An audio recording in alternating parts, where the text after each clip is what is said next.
Storytime part 1 on when my homegirl boyfriend essayed me and I couldn't tell nobody about it because I had a childhood crush on him, so it would have just looked extremely suspect.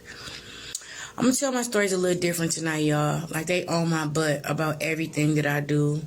I almost literally can't even be myself. So I'm gonna tell the story the best way I can, with no language and just being regular. I mean, I'm still gonna put all the emphasis in there, include the details, but I gotta switch up my style of telling stories if I want my stuff to be out here seen and heard, because they ain't playing with me and I can't get no more strikes. But y'all will still be able to get the picture with me being, my mouth been cleaned out with detergent today. Alright, story time on how my homegirl boyfriend SA'd me. Man, I couldn't tell a soul. Alright, so we're gonna take this back. Like, I'm talking about take it back. Like, I was like 14, maybe 15 or whatever. No, I was definitely 14, possibly 13. Alright, so it's a guy that I grew up with my whole entire life, basically, that stayed down the street from me. This guy look good. He put the G in good, the capital L in look. He was like just one of them types, you feel me? So yeah, he just like looked extremely good. Like, just, he was a looker, period, right? So I always had a childhood crush on him, but I just knew I would have never got the time of a day, okay? Now, growing up, he came from a real big family, and they didn't have much. So even though he was as fine as he was like a little dusty, you know what I mean? But you had to blame that on like all the kids that was in the house, the mama being on drugs, stuff like that or whatever. But he started getting his own bag about 13, 14 years old. So it made him look even better.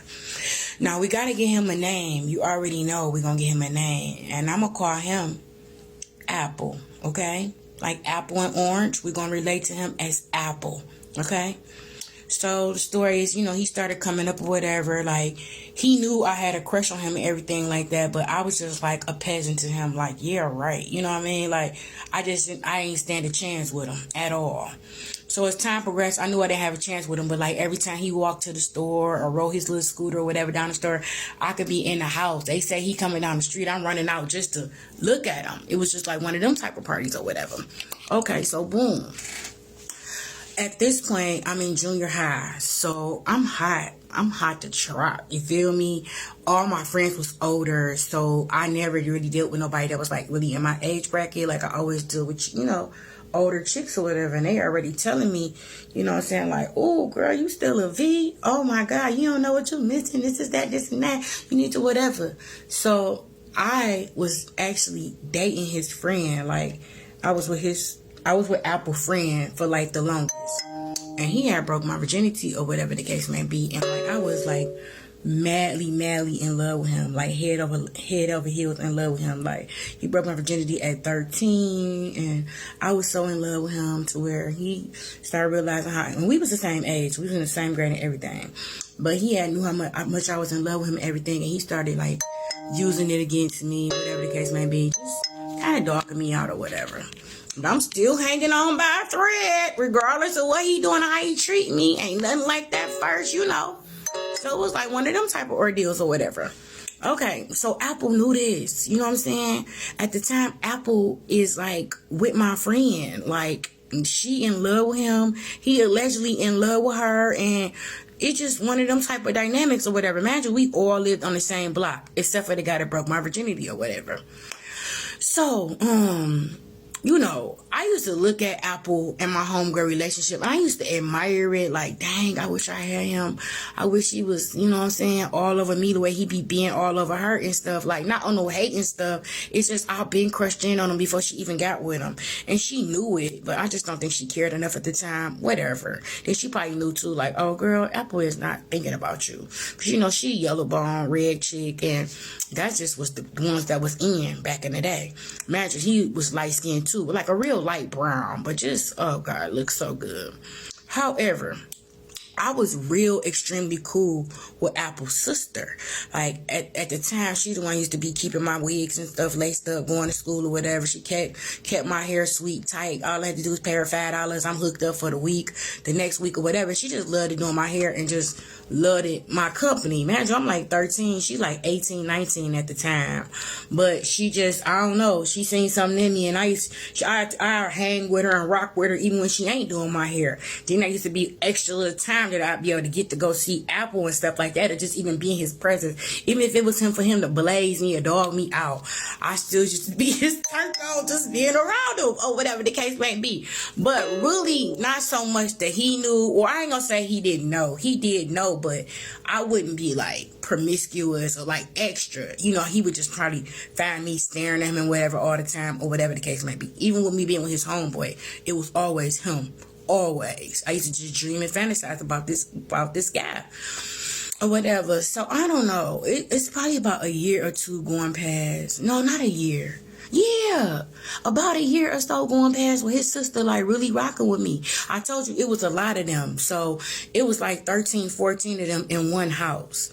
House dirty, kind of nasty, but I kept getting my hair done and stayed laced out and shit. I ain't even really care. Whatever. So boom. Me and his friend is finally over. Like, he didn't dog me to the capacity so bad, and he didn't moved on. So I'm just not even dealing with him no more. That's just, he done broke my V, broke my heart, and I'm just kind of like extremely down in the dumps about it. But I ain't got enough courage to talk to nobody else. Like, cause he was real popular. Everybody knew him. He was cool. Everybody. I'm straight. I'm scorned. You feel me? Okay. So I'm back on my I guess Sally Sullivan shit, so to speak. You know what I'm saying? I'm Sullivan. I ain't messing with nobody, whatever. I'm spending a lot of time at Apple House because me and his sister is really, really, really, really rocking. Plus, I used to suck up a lot of game from her, too, because she just had game by the pound. So she was telling me what to be ready for with these before it even came time. Like, that's why I was so ahead of the game, because she used to just wire me up on so much shit and just, like, telling me all her stories and everything. Imagine I'm, like, 13, sucking all this stuff in, you know what I mean? Like, food for thought type shit or whatever. Okay, so boom, like I said, I'm coming over there more, and like I said, Apple, and he do say anything to me, it's him, what your fat ass doing down here? Because I used to be like, I wasn't fat for my age, but I was thick, but he considered it fat. A size 14, thick as hell in the thighs, fat butt, all this other kind of shit. He called me fat. Imagine my homegirl was like skinny, red bone. I was the ideal type. So I would just, chalk all that up. Him calling me fat, whatever the case might be, like, oh yeah, he like me. He just fronting. This is how I used to psych myself out in my mind. But however, whatever I dealt with secretly on the inside, I never ever had plans on like trying to have with him, because that was my homegirl, man. She was in love with him. Allegedly, he was in love with her, whatever the case may be. So, as time progressed, my one friend, the one who doing my hair, his sister, she ended up getting pregnant, and she like having a baby and stuff, right?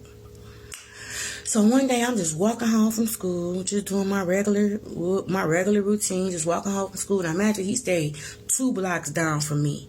I stayed more closer to 8 Mile, but he was more going in the direction of 7 Mile or whatever. So it was 2 whole blocks from his street down to mine or whatever. So long story short, one day I'm walking home from school, and I had to pass his house to get to my own. So he in the door as I'm walking home, and he like, Dana, come here, big head. Keisha said, come here. She wants you to come in here and see the baby, because I hadn't been out here to see the baby yet. I think at this point, she only had the baby for like a day or 2. She hadn't had the baby long. But he plays me like, Keisha wants you to come in here and see the baby, or whatever the case may be. I'm like, oh, she do? Okay, not thinking about it. Not even thinking about it. I just, follow suit and listen to what he tell me. Like, oh, the baby there, I want to see the baby. This is that, this and that. Man, it's always a pile of cars down there. A pile of people always on the porch. All the time. Because it was so many people that lived there. Plus visitors and all type of shit. So it was like a flop house type ordeal. You know what I mean? However, this in particular day, wasn't nobody really over there. I ain't seen nobody outside. Well, nobody around, period. Manager, it was he had only one biological brother and one biological sister, but his daddy was married to a woman. Storytime part 2 on when my homegirl man SA'd me and literally got away with it.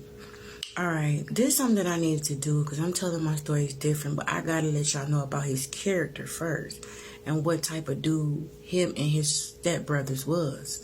They was very ruthless. I mean, they all could fight. They was known for even having, at an early age, and petrifying and terrifying everybody in the neighborhood. This is just the type of rep that they held, the type of rep that they carried, period. And I'll never forget it.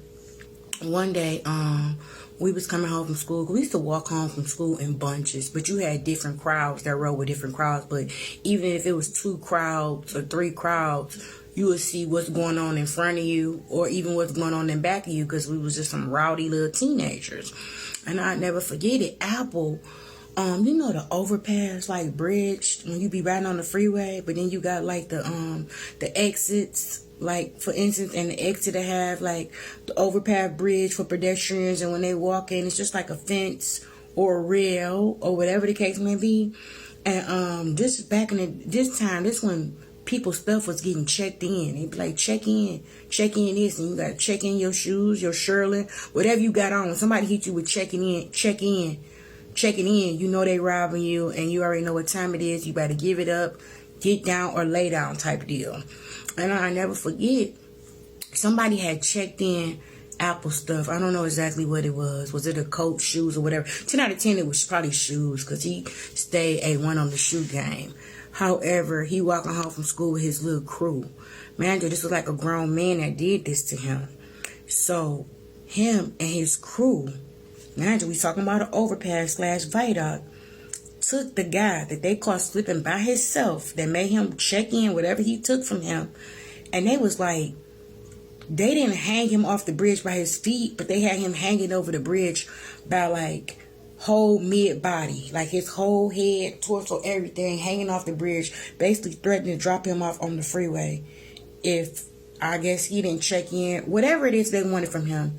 The threat was real, and they made it to where you would never want to ask him to check in nothing from you again, or even related to your homeboys. Let them know, like them guys off road, they ain't playing that. So just even seeing that and him being that young, it put a fear in me. I said, oh my God, like, he crazy. Like, I been knew he was wild. I been knew all the other guys on my end of the block, like, they all used to just be scared of him. They stayed 2 blocks down, and as soon as they seen them coming down the street, they moved out the way. They got out the way because you just never knew what they was on. You could be eating a bag of hot flaming Cheetos, a fresh bag. They had to snatch it, take off running, or walk. They was just like that kind of out cold. You feel me? And we kids and stuff at this time, but that was very treacherous for that age. So it was already this like naturally instilled fear that I had in me for him. And I think it almost kind of turned me on in a sense too. That really gave me like a drag. So I'm like, oh, everybody's scared of him. He got so much respect. Like, he got the juice. You feel me? That's when the movie, around the time when Juice had came out, and everybody was just going crazy thinking they was forget Tupac character name, but that's who most guys was walking around thinking they was. And then New Jack City had came out then too, so they was thinking they was Nino Brown. Girl, I'm telling y'all, I can't make this up. However, just for me seeing that and them kind of halfway hanging this man over the bridge for doing foul stuff to him, it was just like something I never forget. And I been knew he wasn't nothing to play with, but that right there, he wasn't nothing to play with. And they had a burner and pulled that out, waved it, whined it, all that. So, and they actually stripped old boy down, like his whole pants. They took his pants from him, and he had to walk off with no bottoms on or whatever. So this was enough for a 13-year-old girl to be petrified of, and like made me feel like, oh, I don't never want to get on his bad side. I just needed to actually put that in there so you can actually see, you know, where the story is really going. And it ain't just come from just, you know, me just being free will with it. I almost felt like I had to.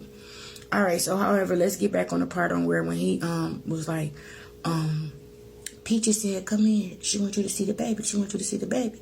So I'm like, oh, I'm in admiration. Like, oh, okay, all right. Wasted no time. Came from across the street, went in the house, whatever.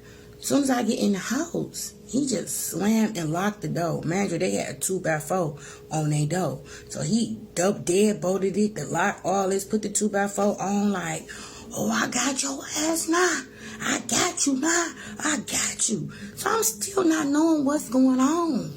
I don't have no idea on what I got you now and all this. Because, like, man, I don't have a premonition, an idea, an inkling that this man desired me in any kind of way. So I'm still like naive Nancy, like, what the fuck? You know, what you mean you got me now? Like, in what way? All this stuff just going through my mind, but still ain't nobody there. So then he just all like yelling and all this, and I better do whatever he say. And if I don't do it, he took the 2x4 from behind the door, telling me that he was gonna whoop me with it, like basically beat me with it until I did whatever he wanted me to do or whatever. So I'm just like, Apple, you know, I ain't really asking him what's wrong with you, but I'm just like looking at him because I ain't never been faced with nothing like this. So I don't know how it go down before it go down. I don't know that they pump extra fear in you first and all this before they do it. I'm still just completely clueless to what he own until he immediately tell me, go in that room right there. Now, imagine it wasn't his sister's room, but I guess it was the room that he slept in. I never been in there. Mattress on the floor, dirty as hell, all this, all that. And, you know, he just started telling me to, like, basically, you know, take off my stuff or whatever. And if I don't take off my whatever and I play with him, he gonna me up with that big, thick 2x4 piece of wood or whatever. He kept it in his hand the whole entire time. So then that's when I get to ask him, like, what is you doing? Like, you know, I'm in love with, Macaroni. That's the friend that broke my virginity. We're going to call him Macaroni. I'm like, I'm in love with Macaroni.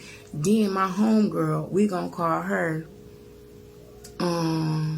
Strawberry.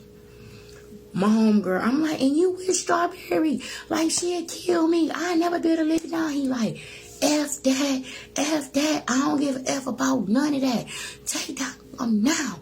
Take it off now. This is that. Now, man, my homegirl had been with him for a while, like at least a year or two. So you know how girls talk. She had already told me that he was hang low like a horse, like well endowed. She don't even know how she be taking it. Imagine we 13. And we would collectively share stories about Macaroni. Macaroni would be taking me down through there. And she told me about him, but it was far greater than I could ever imagine in my entire life, okay? Man, it's already ready to go. It's ready to do some damage by the time he's telling me to do what I'm doing. And I'm just like, oh my God. So he do his business or whatever the case may be. I'm just got my eyes closed, shut tight the whole entire time. I'm scared to even look at him. He kept telling me to look at him, and I didn't want to. And I'm like, what is going on? Like, I'm just completely lost in the sauce, like completely. I don't have a clue as to what's going on, what's happening, or nothing. So yeah, I just got my eyes just like still completely tight shut. Like I'm still not even really fully coherent as to what's really happening. I mean, I can feel it. Excruciating. But at the same time, he stayed telling me to open my eyes and look at him and all this. And then he's like, yeah, Macaroni told me this. It's like that. Macaroni told me that nigga ain't lie either. Just all this, all that. Like, full throttedly enjoying himself. You know? So, it lasted for however long it lasted. I put my stuff on or whatever the case may be. So he called himself having a pep talk with me after he gets done. Like, let me know. I better not never tell Strawberry. Macaroni better not find out. Nobody better not find out. I better not even tell Peaches, his sister. I better not tell a soul. And he also told me that he gonna get it whenever he wanna get it. And it's good, and it ain't gonna be no denying him, and this, and that, or whatever. And let me tell you something. I was freaked out. This was the first time I had ever got anything sexually took from me against my will. Go and take yourself in the mind of a 13-year-old girl. Even though she's trying to be grown and acting like she's grown, I'm still not. I'm 13 and he may be like 14. So how do a 14-year-old that look the way he look feel like he gotta take something when you could have just asked me? Okay? This will be story time part 3 on when my homegirl man essayed me or whatever.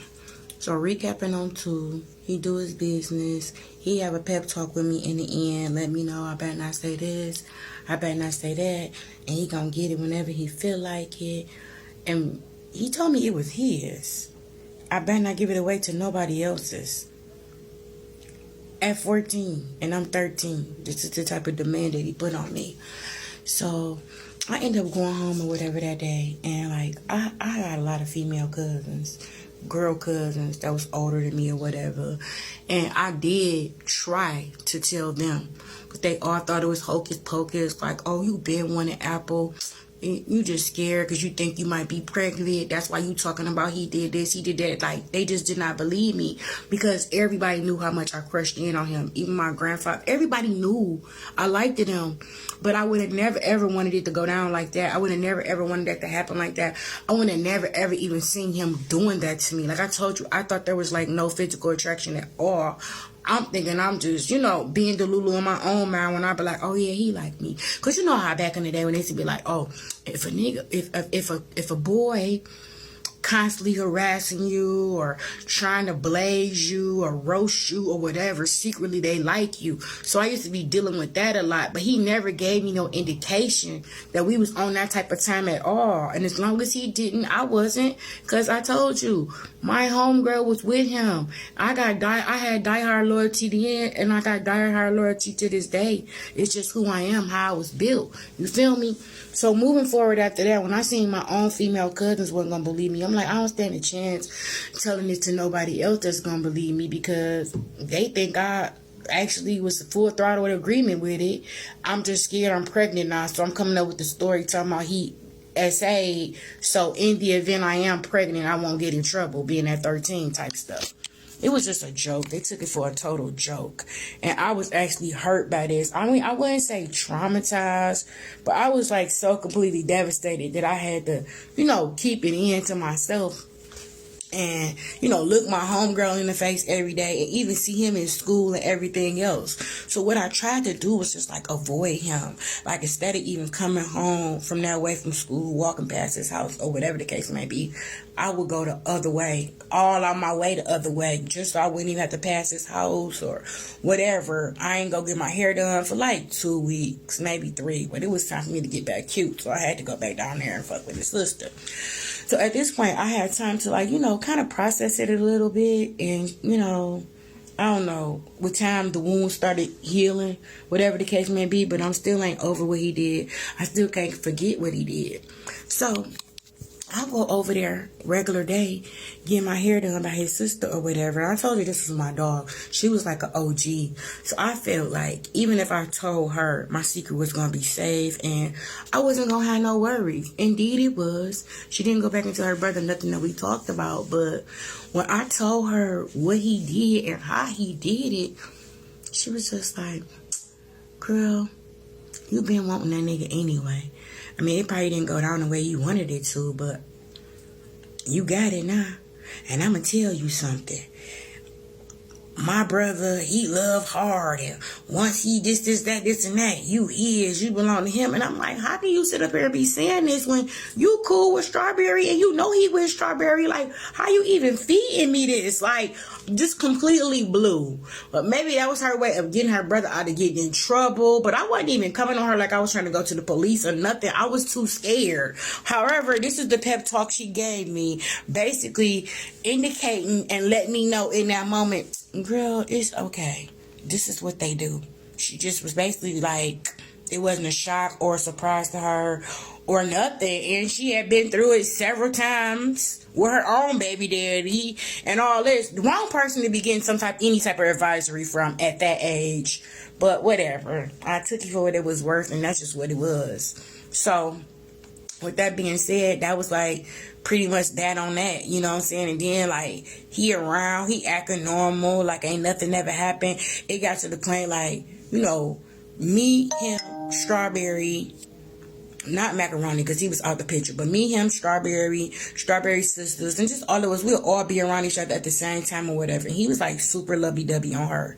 So he'd be in the middle of like tonguing her down, you know what I'm saying, while I'm right across from him. And the whole time her eyes closed, his eyes open, looking at me.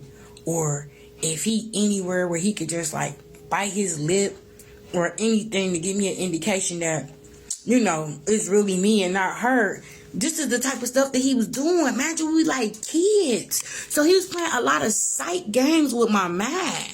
You know, in my mind, making me feel like, well, damn, was this really normal what he did to me? Is this okay? And then he'll do stuff like, they mama was real strict, Strawberry and her mama. My grandparents pretty much raised me. Not raised me, but my mama worked afternoons, so my grandparents and them was in control of what time we had to come in the house and go to bed for school and all that. And it was pretty lenient.